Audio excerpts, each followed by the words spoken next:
Hello friends, welcome to trading edge. So Nifty bank Nifty में आज क्या move मिला है, कल हम कैसे ट्रेड करेंगे वो फटाफट डिस्कस कर लेते हैं। देखो फ्रेंड्स, ये बैंक निफ्टी का चार्ट है एंड बैंक निफ्टी को अगर आज हम देखें तो एक कल वीडियो नहीं बना पाया था बट टेलीग्राम पे क्लियर लेवल दिया था आपको दैट 51,500 के अगर ये नीचे नीचे सस्टेन करता है देन हमको एक डाउन साइड का मूव देखने को मिल सकता है। कौन से लेवल्स तक? पहला लेवल ये वाला था हमारा 51,200 तक और ये ब्रेक हुआ देन 50,800 जो ये जोन था। ओके, तो ये क्लियरली मार्केट ने वो मूव यहाँ पे दिया है, डाउन साइड का मूव।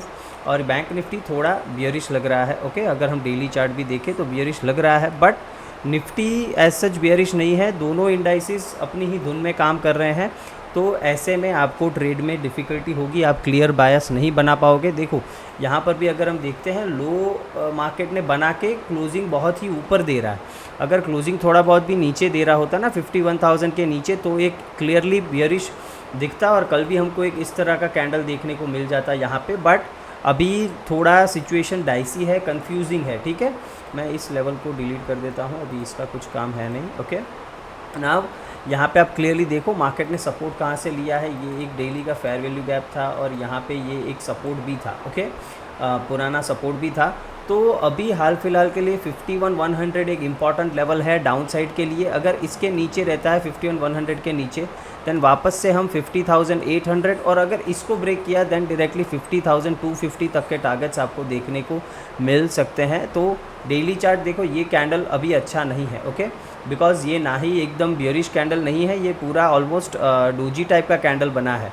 बिकॉज ऊपर नीचे दोनों बड़े विक्स हैं तो मार्केट डिसाइड नहीं कर पा रहा है कि उसको किधर जाना है। तो उस केस में आपको कॉशियस रह के ट्रेड करना है और पूरा जो भी मैं बताऊं उन लेवल्स पे काम करना है, उससे ज़्यादा कुछ सोचना नहीं है।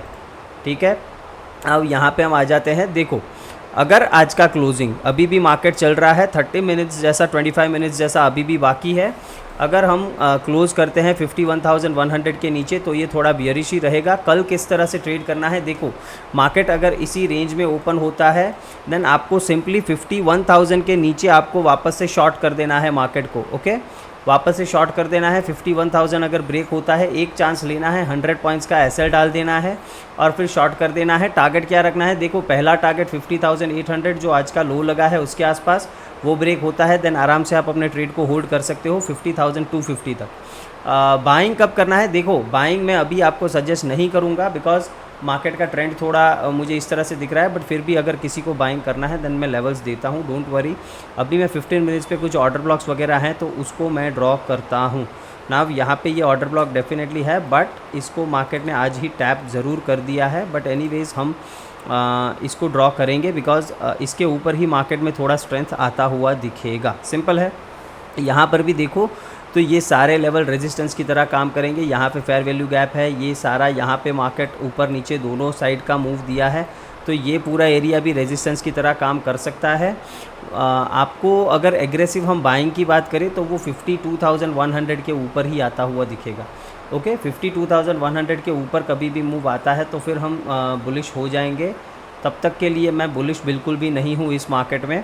ओके, नाउ देखो अगर हम फ्लैट ओपन हो जाते हैं 51,000 के नीचे ट्रेड करते हैं, सेलिंग करेंगे। सिंपल है, मार्केट फ्लैट ओपन होकर ऊपर जाता है या गैप अप इस एरिया में ओपन होता है, यहाँ से अगर रिजेक्शन मिला तो सेल करेंगे। रिजेक्शन मिला तो मान लेते हैं, रिजेक्शन नहीं मिला, मार्केट इधर ही सस्टेन कर रहा है 500 एंड 550 के बीच में, इधर 400-500 के बीच में और फिर उसके बाद 600 को ब्रेक करता है देन आप एक बाइंग का ट्रेड इनिशिएट कर सकते हो। आपका फर्स्ट टारगेट हो जाना चाहिए 51,830। ओके, 51,830 और उसको ब्रेक करता है देन 52,100। ये दो टारगेट्स अपसाइड के लिए बट मैं ये सजेस्ट नहीं करूँगा। बट जिनको अगर कोई एग्रेसिव है और करना ही है ट्रेड तो इस तरीके से ट्रेड करना है। ये फ्लैट ओपन होके हो या फिर गैप अप इस एरिया में ओपन हो जाए, इधर सस्टेन करे और फिर अगर 51,600 ब्रेक होता है उस केस में ही आपको उस तरह से ट्रेड करना है। ओके, बाकी देखो यहाँ पे मुझे और कोई क्लीन ऑर्डर ब्लॉक नहीं दिख रहा है। ये एक ऑर्डर ब्लॉक है बट इसको भी मार्केट ने टैप कर दिया है तो इसके ऊपर अगर जाएगा तो हमें थोड़ा बहुत पुल बैक 52,000 तक डेफिनेटली देखने को मिल सकता है। फिर हो सकता है 52,100 से हमको वापस से रिवर्सल देखने मिले अगर वीकनेस मार्केट में आती है तो। सिंपल है, तो इस तरह से आपको ट्रेड प्लान करना है। गैप डाउन अगर ओपन हो जाते हैं, मान लेते हैं कि 100-200 पॉइंट अगर गैप डाउन ओपन हो गए, सिंपल है 51,000 के नीचे शॉर्ट करना है। बट कुछ ज़्यादा गैप डाउन ओपन हो गए तो फिर प्राइस एक्शन को फॉलो करेंगे। अगर इधर बेस बना के इसको तोड़ता है 50,800 को, मान लेते हैं गैप डाउन इधर ओपन हो जाते हैं, इधर आधा घंटा जितना मार्केट रुकता है और फिर ब्रेक करता है 50,800, तो 50,250 तक के टारगेट्स आपको देखने को मिल सकते हैं। ये गैप डाउन की केस की बात है, सिंपल है।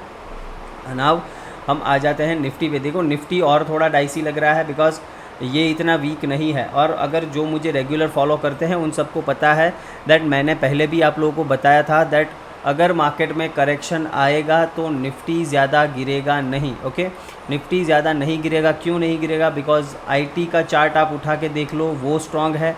रिलायंस का चार्ट देख लो, वो भी स्ट्रॉन्ग है। उसमें भी देखो अभी हाल फिलहाल रिलायंस में करेक्शन आया है, बट वो एक हेल्दी करेक्शन है। मार्केट वहाँ से बाउंस लेता ही, मोस्ट लाइकली रिलायंस वहाँ से बाउंस लेता ही दिखना चाहिए। देखो निफ्टी का चार्ट बहुत ही गंदा है, इसमें कोई भी प्रेडिक्शन करना बहुत ही टफ होगा। बट अगर आप ट्रेड करना चाहते हो तो 24,350 के नीचे निफ्टी थोड़ा बियरिश रहेगा, ओके, और बुलिश होगा 24,590 के ऊपर। इस रेंज में जब तक है मैं बोलूँगा ट्रेड मत करो निफ्टी को, ट्राई करो कि आप बैंक निफ्टी में कुछ ट्रेड फाइंड आउट करो। सिंपल है, निफ्टी को इस रेंज में अवॉइड कर दो बिकॉज इसमें आपके स्टॉप लॉसेस ही होंगे और कुछ ज़्यादा होने वाला नहीं है। सिंपल है ना। निफ्टी में मुझे अगर कुछ ऑर्डर ब्लॉक वगैरह दिखता है तो मैं बताता हूँ। ये सेलिंग एरिया है सारे, डेफिनेटली ये ऊपर के हैं। यहाँ पे मुझे ऐसा कोई क्लीन नहीं दिख रहा है बिकॉज ये भी अगर हम ऑर्डर ब्लॉक कंसीडर करें तो ये बहुत बार टैप हो चुका है, तो इस पे मैं ट्रेड लेना पसंद नहीं करूँगा। निफ्टी का अगर हम चार्ट देखते हैं तो सिंपल है, देखो यहाँ पे ट्रेड करने का कोई सेंस नहीं है। 350 के नीचे जाता है आप शॉर्ट कर सकते हो। टारगेट क्या होना चाहिए? देखो उस केस में 24,200 आपका फर्स्ट टारगेट होना चाहिए।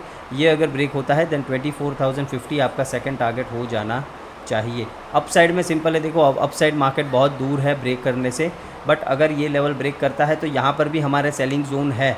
सिंपल है, तो हो सकता है मार्केट यहाँ पे एक अप मूव दे और फिर यहाँ से रिवर्स हो जाए, तो इसीलिए निफ्टी को थोड़ा अवॉइड करेंगे। देखो 24,590 जो मैंने आपको बुल साइड का लेवल बताया कि ये बुलिश है, इसके ऊपर हमें क्लोज चाहिए तभी हम बुल होंगे। ओके, इंट्राडे में अगर इधर आया तो मैं पहले एक बार सेलिंग ही करूँगा।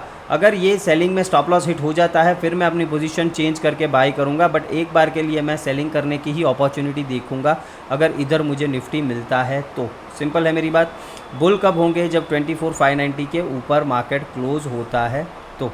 ओके, तो होप आपको ये सब चीज़ें समझ में आ रही है ना। मिड कैप्स की बात करें, देखो मिड कैप्स सिंपल है, इस एरिया के ऊपर मतलब 12,500 के ऊपर मिड कैप्स में बाइंग करना है। ओके, ये हमारा सेलिंग जोन है, यहाँ पे ऑर्डर ब्लॉक है सेलिंग वाला।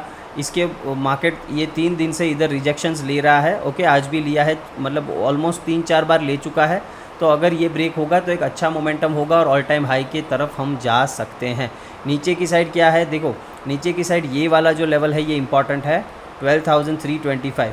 ओके, इसके नीचे अगर ये सस्टेन करता है देन हम पहला टारगेट ये करेंगे 12,225 और फिर फाइनल टारगेट ये हो जाएगा 11,950 के आसपास, ये भी आ सकता है। बट इसके लिए इसको 325 के नीचे इसको सस्टेन करना पड़ेगा तभी होगा। देखो चार्ट सभी चीज़ों के इतने गंदे हैं, कोई क्लीन चार्ट नहीं है, इसीलिए मुझे कोई अच्छे ऑर्डर ब्लॉक्स या फेयर वैल्यू गैप्स नहीं मिल रहे हैं, तो इसीलिए मैंने प्लॉट नहीं किए हैं। सिंपल है, यहाँ पे ये क्लीन एक ही मुझे दिख रहा है। बाकी यहाँ पे आप ऑर्डर ब्लॉक देखो तो ये पूरा ऑर्डर ब्लॉक कंसीडर करना पड़ेगा, तो इसमें आप ट्रेड कैसे करोगे? सिंपल है, तो इसीलिए मैं कुछ ड्रॉ नहीं कर रहा हूँ। सिंपली अभी मैं लेवल्स आपको दे रहा हूँ और इन लेवल्स पे ही आपको काम करना है। जब चार्ट थोड़ा क्लीन हो जाएगा तो फिर हम डेफिनेटली ऑर्डर ब्लॉक्स वगैरह पे काम करेंगे, लिक्विडिटी वगैरह पे। सिंपल है, तो होप आपको ये एनालिसिस पसंद आया है। वीडियो को लाइक शेयर एंड सब्सक्राइब ज़रूर करना है फ्रेंड्स। Thank you.